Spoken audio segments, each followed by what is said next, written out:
I think I can claim that nobody did more to bring to the attention of the British people what was happening in the English Channel. As a steady trickle of dinghies began to make their way across in 2018, 19 and into 2020, it seemed to me that as virtually nobody was being deported, and as there were really quite significant prizes for getting to the United Kingdom, that it was pretty obvious that we may as well have put a sign on the White Cliffs of Dover saying, everyone welcome. And that was when I started going out into the Channel, on boats, filming dinghies, and saying to mainstream media, this is, by the way, before GBNews had got off the ground, saying to mainstream media, you guys aren't covering this. This is an important story. This trickle of young males crossing the Channel will, unless we're careful, turn into a flood tide. Well, 100,000 people later, I think I can say that I've proved to be right. And as a result of this, it shot up the political agenda. Yes, of course, in terms of sheer numbers, it is nothing compared to legal net migration coming into Britain. But there is something about the imagery of this and the unfairness of people being put into four-star hotels, getting pocket money, getting dental care, a subject we'll come to this evening on the show, getting medical care. And as I've gone around the country, people come and say, well, this is wrong. You know, I mean, our son and his wife are on the social housing list. It could be many, many years. So a perception of unfairness, and it's been a really tough job for the government, this issue, especially in the red wall seats where people are furious. And so what we've seen is a succession of Home Secretaries and Prime Ministers making a series of promises. But the biggest and the most dramatic promise was made by Rishi Sunak on the 7th of March last year. And in a second, watch him, listen to him as he stands behind that lectern with the slogan, "Stop the boats." That is why today we are introducing legislation to make clear that if you come here illegally, you can't claim asylum, you can't benefit from our modern slavery protections, you can't make spurious human rights claims, and you can't stay. We will detain those who come here illegally and then remove them in weeks, either to their own country if it is safe to do so, or to a safe third country like Rwanda. There we go. Detained and removed within weeks. No way you can play the human rights card. I mean, he couldn't have been clearer.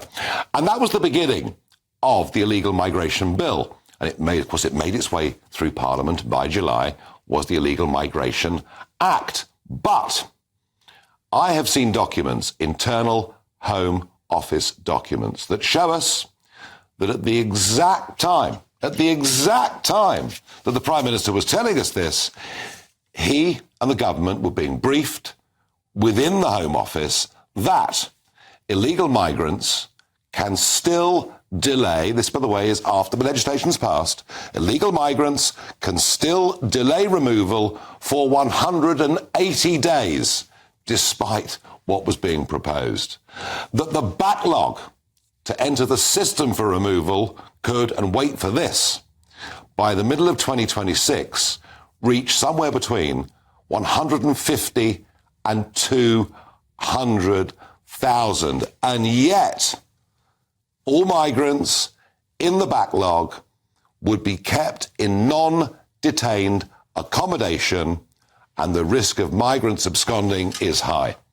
So there you are. It couldn't be done in weeks, because, you know, up to 180 days, there could be a variety of appeals. That the numbers involved in this were simply going to skyrocket over the next couple of years, and that actually, because it's non-detained, facilities, people could simply abscond. And one of the first times we really saw just how dishonest the Prime Minister had been was when Worthing Member of Parliament, Tim Loughton, was quizzing the Home Secretary, James Cleverly, and the Permanent Secretary at the Home Office, Sir Matthew Rycroft. Just have a look at how they cringe. So do we now know what's happened to the remainders who have no legal basis on which to still be in the United Kingdom? The Home Office, through our different mechanisms of tracing people, are continuing to seek to trace them. So when people do disengage, and I think that's a more accurate word than gone missing, when people do disengage from us, we respond to that. Disengage. What he means is abscond. What he means is disappear. And during that interview, what was made really clear is that nearly everyone who had come since July of 2023 had claimed asylum, and that those claims were being processed by the Home Office, despite what Rishi had said on the 7th of March.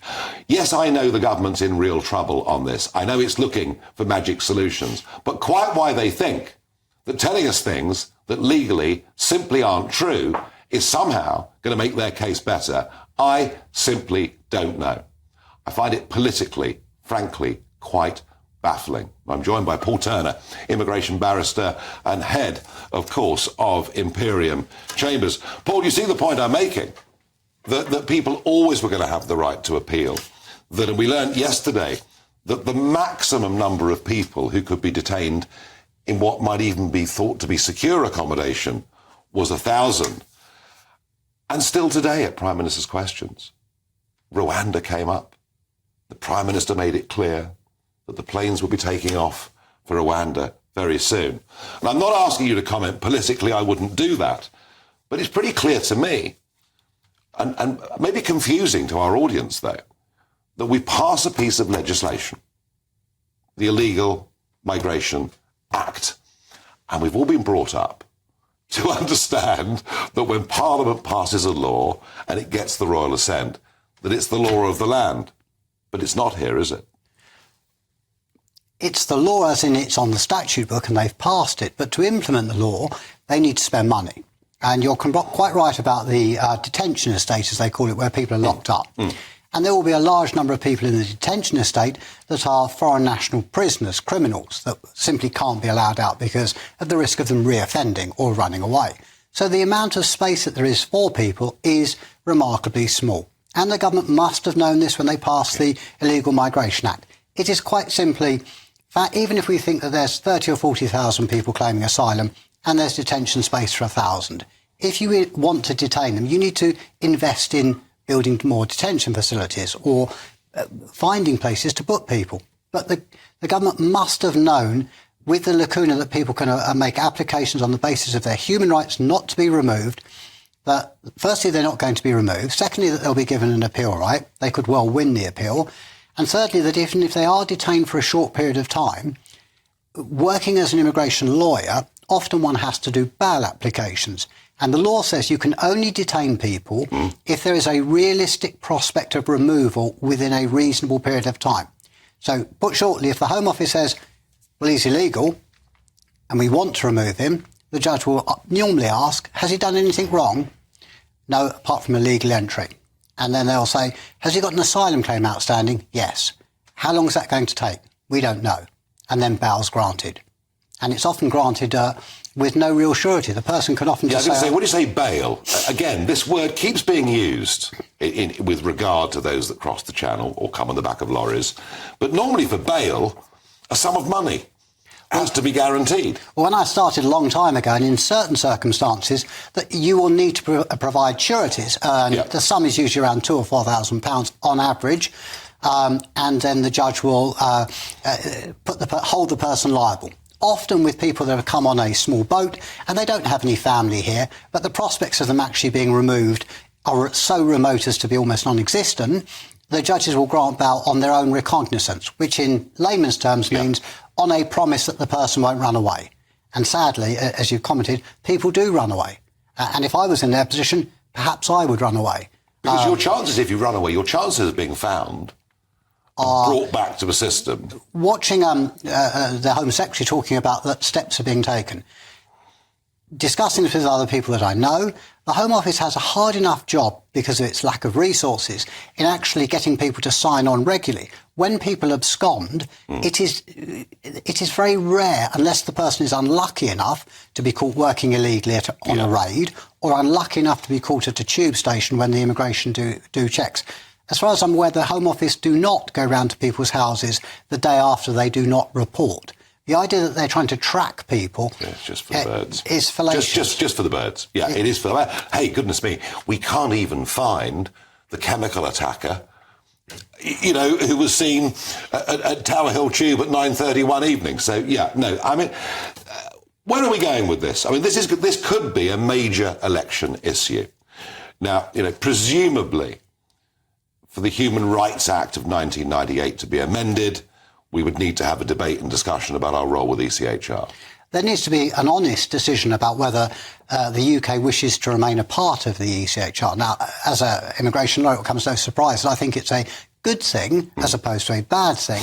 And it is interwoven into our international obligations within other parts of the United Kingdom and the Refugee Convention. Oh, it's been written into devolution settlements. And, unwinding this is not a straightforward thing. I get that. But I think what's really important is that if the system was funded properly and claims were evaluated properly by the Home Office and then by the courts, then the sort of travesties that come out, such as the individual that carried out this attack, there would be less of them. So we don't need to throw the baby out with the bathwater, but we certainly need to get rid of the bathwater. Yes, and we could talk about Christian conversions and many other things. It was pointed out in Parliament today that since Archbishop Welby took over, there's been a huge decline in the number of people in this country saying they're Christian. Apart, of course, from those who come from Muslim countries who want to pass their asylum applications. Paul Turner, thank you, as ever, for joining me. And it's interesting, isn't it? I mean, I disagree with Paul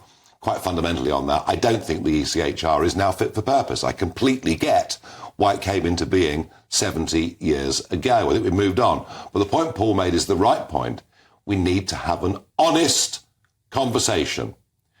I'm afraid that the Illegal Migration Act and everything you've been told by this Prime Minister, and I'm afraid by successive Home Secretaries, has been, frankly, totally dishonest. Now, we did, of course, put these findings to the Home Office earlier, and a spokesperson from the Home Office responds thus: both the British and Rwandan governments have always made clear that this scheme is uncapped. With the will and ability to build capacity over time in Rwanda, well, there we are. We do not comment on unverified, leaked documents. No, I didn't think they were going to. Did you?